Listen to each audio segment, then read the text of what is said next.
లేటుగా వచ్చినా, గంట లేటుగా వచ్చినా మా మమ్మీ వెళ్ళారు, పర్లేదు, సేఫ్ గానే తిరిగి వస్తారు, మా కోసమే కష్టపడుతున్నారని పాప నాకు సపోర్ట్ చేసేది. ఇంట్లో ఇంట్లో పని చేసుకున్నాను,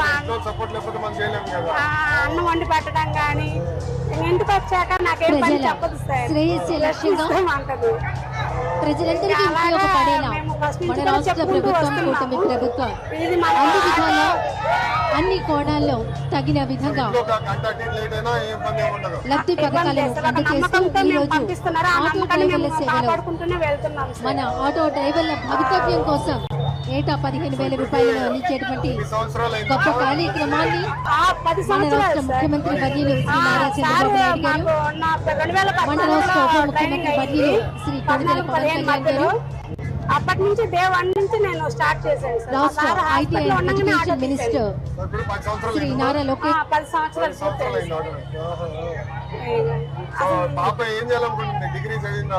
కాస్ట్ మేనేజ్మెంట్ కోర్స్ చేస్తుంది సార్.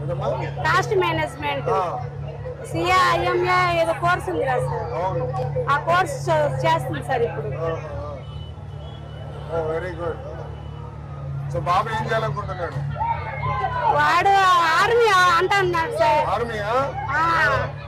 నీకు చిన్న వయసే కదరా, నీకు ఇప్పటి నుంచే ఆర్మీ అంటున్నావు, నీకు ఏం తెలుసు అని అంటే నాకు అన్ని తెలుసమ్మా, సార్ వాళ్ళు మాకు ఇక్కడ మా స్కూల్లో నేర్పిస్తున్నారు, అన్ని మమ్మల్ని ఒక లీడర్ గా తయారు చేస్తున్నారు, అందులో ఉంటే నేను ఇంకా బాగా గుర్తింపు తెచ్చుకుంటాను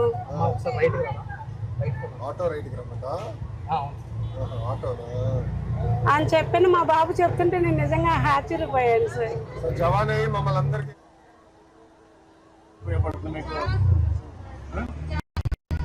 ఎట్లా మనం ఇమీడియట్ గా రెస్పాండ్ అయ్యావు?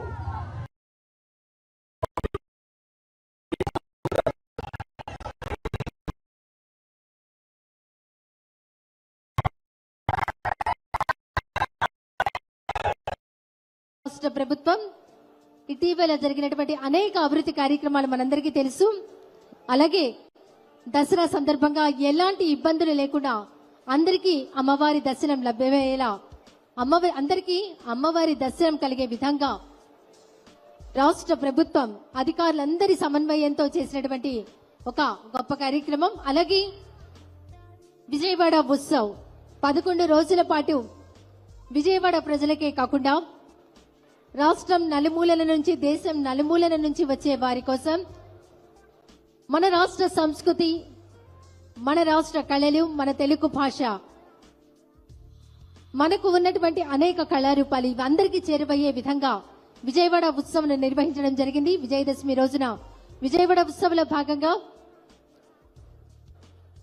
కళాకారుల ప్రదర్శనకు గిన్నిస్ బుక్ ఆఫ్ వరల్డ్ రికార్డుని గౌరవ రాష్ట్ర ముఖ్యమంత్రి వర్యులకు Guinness book of world record అధికారులు అందజేయడం. చదువుకోవడానికి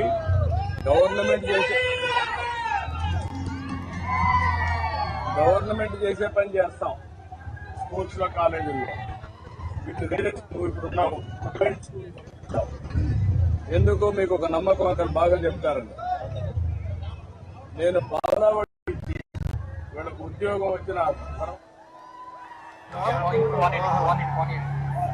స్కూల్ పిల్లలంటే పొద్దునే తీసుకెళ్తారు సార్. అక్కడి నుంచి మళ్ళీ నేను క్యారేజ్ కట్టుకొని రన్నింగ్ లోనే వచ్చేస్తాను సార్ బస్ స్టాండ్ కి. అక్కడి నుంచి మళ్ళీ 4:30 వరకు మళ్ళీ స్కూల్ పిల్లలు తింటేసుకొని మళ్ళీ 6:30 వరకు పిల్లలు, మళ్ళీ 7:30 నుంచి 9:30 వరకు మళ్ళీ auto.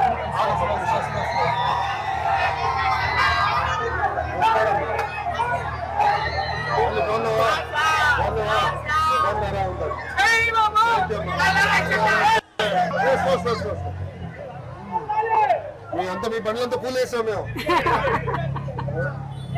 Thank you so much sir. ఇంత అదృష్టం నాకు వచ్చినందుకు నేను చాలా హ్యాపీగా ఉన్నాను సార్. బాగుండవు నాయకత్వంలో ఉన్నందుకు ఇంకా happy sir. Chennagiri Mohan Rao sir మాకు కార్పొరేటర్ అన్నమాట, చాలా సపోర్ట్ ఇస్తారు సార్ మాకు.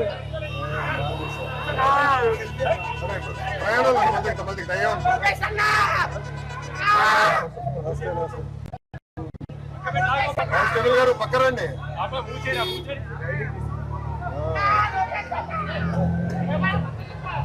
ఇంట్లో బాగా సపోర్ట్ చేస్తున్నారు. మా హస్బెండ్ మాత్రం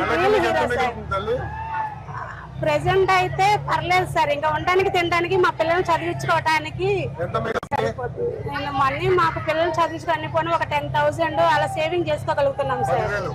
ఆ, మరి దీంట్లో మీకు అయ్యే ఖర్చులో పెట్రోల్ ఎంతమ్మా? మాకు డైలీ 400 రూపీస్ సార్ పట్టు. ఆడవాళ్ళందరూ ఆనందంగా ఉన్నారమ్మా.